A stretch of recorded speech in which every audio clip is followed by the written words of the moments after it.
10 to 12 சின்ன வெங்காயம் எடுத்துக்கலாம். கருணக்கிழங்கு இந்த மாதிரி கட் பண்ணி வச்சுக்கோங்க. கறி லீவ்ஸ் எடுத்துக்கலாம். அதே மாதிரி முருங்கைக்காய் இந்த மாதிரி கட் பண்ணி வச்சுக்கோங்க. ஸ்லைஸாக வாழைக்காய், கேரட் அண்ட் 1 டொமேட்டோ அண்ட் கொத்தரங்காவை இது மாதிரி கட் பண்ணி வச்சுக்கோங்க.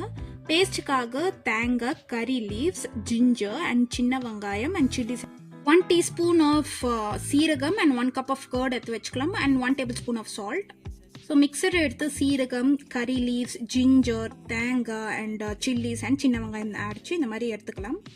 1 glass ஆஃப் வாட்டர் எடுத்து அரைச்சிக்கோங்க நல்லா இந்த மாதிரி. ஸோ குக்கரை எடுத்து 1 tablespoon ஆஃப் ஆயில் ஆட் பண்ணிக்கலாம்.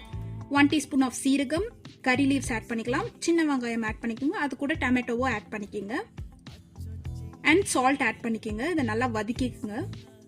ஸோ நம்ம ஒன் வெஜிடபிள் ஆட் பண்ண போகிறோம். ஸோ முருங்கைக்காய், கருணக்கிழங்கு, கொத்தரங்காய், கேரட் அண்ட் வாழைக்காவை ஆட் பண்ணிக்கலாம். இதை வந்துட்டு நல்லா மிக்ஸ் பண்ணிக்கோங்க.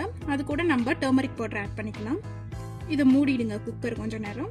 பேஸ்ட் ரெடியாக இருக்குது. So 1 glass of water add பண்ணிக்கலாம். அது கூட பேஸ்ட் ஆட் பண்ணிக்கலாம். நம்ம இதை வந்துட்டு நல்லா மிக்ஸ் பண்ணிக்கோங்க. இந்த மாதிரி கொதிக்கிற டைமில் நம்ம 1 cup ஆஃப் கர்ட் வந்துட்டு ஆட் பண்ணிக்கலாம். இதை வந்துட்டு நல்லா மிக்ஸ் பண்ணிக்கோங்க.